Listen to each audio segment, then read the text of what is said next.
भक्तों, ओम नमः शिवाय, श्री शिवाय नमस्तुभ्यम, जय श्री महाकाल। जी हाँ भक्तों, आप सबको भी पता होगा कि 8 अप्रैल को सोमवती अमावस का महापर्व आ गया है। जी हाँ भक्तों, सोमवती अमावस जो कि हिंदू धर्म का, सनातन धर्म का बहुत ही बड़ा त्यौहार माना जाता है। पूज्य गुरुदेव कहते हैं कि जिसकी कभी मनोकामना पूरी ना होती हो, केवल और केवल सोमवती अमावस के दिन ये उपाय कर लें, उसकी सारी की सारी मनोकामना बाबा भोलेनाथ अवश्य रूप से पूरी करते ही करते हैं।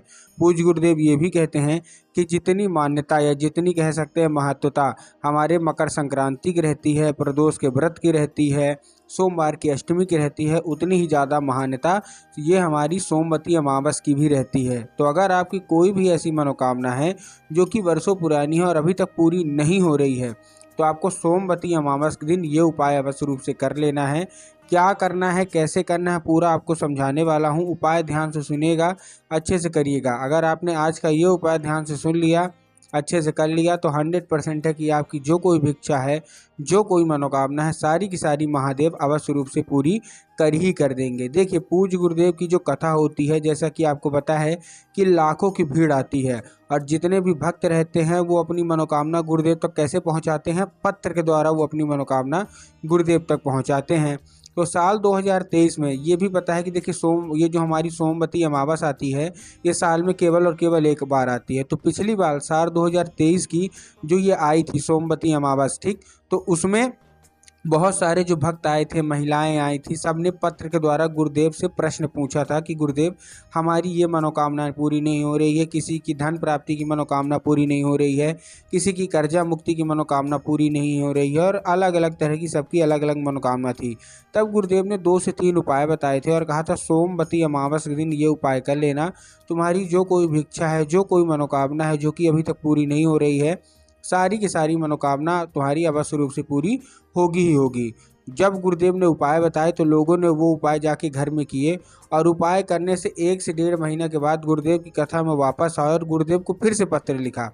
लेकिन ये वाला जो पत्र था, ये आप जान के हैरान हो जाओगे कि ये वाला जो पत्र था, ये गुरुदेव को धन्यवाद के रूप में पत्र था कि गुरुदेव धन्य हो आपका, आपके द्वारा बताया गया उपाय हमने कर लिया है, हमारी जो कोई भी इच्छा थी, जो कोई मनोकामना थी, सारी की सारी मनोकामना पूरी हो गई है, आपका कोटि कोटि धन्यवाद। तो देखिए, अगर आपको भी जानना है कि आखिर ऐसा कौन सा उपाय है जिसको करने मात्र से लोगों की सारी मनोकामना पूरी हो जाती है, तो चलिए हम आज की इस वीडियो के माध्यम से हम आपको बताते हैं क्या करना है, कैसे करना है, पूरा आपको बताने वाला हूं। तो उपाय ध्यान से सुनिएगा, अच्छे से करिएगा, ठीक। तो चलिए चलते हैं उपाय की ओर। लेकिन उससे पहले चैनल पे अगर पहली बार आए हैं और आवाज़ मेरी पहली बार सुन रहे हैं तो वीडियो को कर दें लाइक और चैनल को भी कर लें सब्सक्राइब, ताकि पूजनीय पंडित प्रदीप जी मिश्रा के रोज़ नए नए उपाय जो कि मैं उनकी कथा से सुनता हूँ, श्रवण करता हूँ, सबसे पहले मैं आपको प्राप्त करा सकूँ। तो देखिए, जो हमारा पहला उपाय है वो पीपल के वृक्ष में करना है। देखिए, आप सबको पता होगा, जितने भी महिलाएं होंगी, कि जो सोमवती अमावस होती है, इसका जो उपाय है, मेन पूजा है, वो कहाँ होती है? पीपल के पेड़ के नीचे। तो आपको क्या करना है, जैसे आप सुबह पीपल के पेड़ में पूजा करेंगे तो आपको जैसे है कि आपको घूमना रहता है, ठीक है ना। तो आपको करना क्या है, जैसे आप घूमेंगे तो आपको कच्चा सूत लेके, जो कच्चा सूत का जो धागा आता है ना, उसको लेके घूमना है। लेकिन देखिए, 8 बार आपको घूमना है। करना कैसे, ध्यान से सुनिएगा। आपको क्या करना है, आपको 8 बार घूमना है, ठीक। जब आप 8 बार घूमेंगे, शुरू के मतलब वैसे तो 108 बार घूमते हैं, लेकिन जब शुरू के आप 8 बार घूमेंगे तो कच्चा सूत में आपको थोड़ा सा लाल चंदन, मतलब का थोड़ा सा आप टीका लगा लीजिए। आपका जो कच्चा सूत होगा ना, आपको थोड़ा सा लाल चंदन का टीका आपको अवश्य रूप से लगा लेना है, ठीक।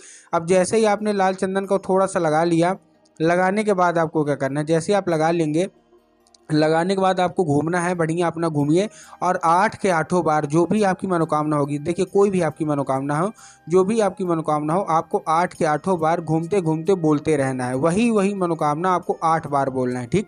उसके बाद जैसे ही आपकी परिक्रमा, वो जब घूमना खत्म हो जाए, फेरी खत्म हो जाए, तो आपको क्या करना है, एक सिक्का, एक वो जो होती है हमारी हल्दी की गांठ और एक सुपारी, मतलब जैसे आप पता है हल्दी और सुपारी देते हैं, तो आपको हल्दी और सुपारी और साथ साथ आपको क्या करना है, एक सिक्का कोई भी हो, 1 रुपये, 2 रुपये, 5 रुपये, 10 रुपये, कोई भी हो, आपको क्या कर देना है, आपको रख देना वहीं पीपल के पेड़ के नीचे, और जो भी इच्छा होगी सारी की सारी आपको मांग लेनी है। पूज्य गुरुदेव कहते हैं, मात्र ये उपाय करिए सोमवती अमावस दिन, फिर देखिए कमाल, भगवान विष्णु और महादेव दोनों प्रसन्न होंगे और आपकी जो कोई भी इच्छा है सारी की सारी अवश्य रूप से पूरी करेंगे ही करेंगे, ठीक। ये था हमारा पहला उपाय जो कि मनोकामना पूर्ति का है। अब हम बढ़ते हैं दूसरे उपाय की ओर। जो दूसरा उपाय है वो कौन सा होने वाला है, देखिए जो दूसरा हमारा उपाय है ये उपाय है धन प्राप्ति का। अगर आपके जीवन में धन की बहुत कमी है, आप लोग बहुत ज़्यादा परेशान हैं कि आखिर जो धन है वो आ क्यों नहीं रहा, तो धन प्राप्ति का मैं आपको उपाय बता रहा हूँ, ठीक है ना। माता लक्ष्मी का आगमन आपके घर में होगा और आपका घर हमेशा खुशहाल होगा। अब आपको करना क्या है इस उपाय में, इस उपाय में आपको लेना है 5 कनेर के फूल। क्या लेना है, कनेर का फूल आप जानते हैं ना, बस आपको 5 कनेर का फूल ले लेना है, ठीक। ले लिए, लेने के बाद आपको क्या करना है, जैसे आप 5 कनेर का फूल लेंगे, 5 कनेर का फूल लेके बाद आपको पहुंच जाना है सीधा सीधा शिव मंदिर। शिव मंदिर पहुंच गए। अब शिव मंदिर पहुंचने के बाद आपको 5, आपके हाथ में कितने फूल है, 5। अब आपको 5 अलग अलग जगह अर्पित करवाना है। कहाँ कहाँ, पहला आपको बाबा भोलेनाथ की शिवलिंग पर अर्पित करना है। कहाँ अर्पित करना है, बाबा भोलेनाथ की शिवलिंग पर, ठीक। उसके बाद जब आप बाबा भोलेनाथ की शिवलिंग पर अर्पित करेंगे तो आपको एक नाम भी लेना है। कौन सा नाम, कुंदकेश्वर महादेव। देखिए महादेव का एक बहुत ही सुंदर सा नाम है, कौन सा नाम, कुंदकेश्वर। तो आपको कुंदकेश्वर महादेव का नाम लेके उन्हीं का स्मरण करके आपको क्या कर देना है, अर्पित कर देना है, ठीक। उसके बाद जो हमारा दूसरा फूल है वो आपको कहाँ अर्पित करना है, वो आपको भगवान गणेश की जगह पे अर्पित करना है। अब देखिए जिनको पता है कि भगवान गणेश की जगह कहाँ होती है उनका तो ठीक, लेकिन बहुत सारे ऐसे लोग हैं जिनको यही नहीं पता भगवान गणेश की जगह कहाँ होती है। तब गुरुदेव ने बताया कि आप जिस भी शिव मंदिर जा रहे हैं, शिव मंदिर का जो जलाधारी होगा, जलाधारी के बाएं हाथ मतलब लेफ्ट साइड में भगवान गणेश की जगह होती है। तो आपको दूसरा फूल भगवान गणेश की जगह पे अर्पित करना है। उसके बाद जो हमारा तीसरा फूल है वो आपको कहाँ अर्पित करना है, वो आपको अर्पित करना है माता शोक सुंदरी की जगह पे। अब जैसे भगवान गणेश की जगह जलाधारी के बाएं हाथ में होती है, वैसे ही माता शोक सुंदरी की जगह जलाधारी के दाएं हाथ में होती है, ठीक। तो आपको क्या, तीसरा फूल वहाँ अर्पित कर देना है। उसके बाद जो हमारा चौथा फूल है वो आपको कहाँ अर्पित करना है, वो आपको अर्पित करना है हस्तकमल में, माता पार्वती का जो हस्तकमल होता है आपको वहाँ अर्पित करना है, ठीक। उसके बाद जो हमारा पांचवा और आखिरी फूल है वो आपको कहाँ अर्पित करना है, वो आपको जलाधारी में अर्पित करना है। पूज्य गुरुदेव कहते हैं कि जलाधारी में स्वयं माता पार्वती का वास होता है। तो आपको 5 अलग अलग जगह ये करना है और धन प्राप्ति की मनोकामना मांगना है, ठीक। ये था हमारा दूसरा उपाय। अब हम आते हैं अपने तीसरे उपाय की ओर, जो कि कर्जा मुक्ति का है। देखिए बहुत सारे लोगों के जीवन में कर्जा इतना ज़्यादा बढ़ जाता है कि उनसे कर्जा चुकाया ही नहीं चुकता। तो कर्जा मुक्ति के उपाय में आपको लेना है 1 कटोरी कच्चा दूध, जो कि गाय का होगा, और आपको जाना कहाँ है, आपको जाना है बरगद के पेड़ के नीचे।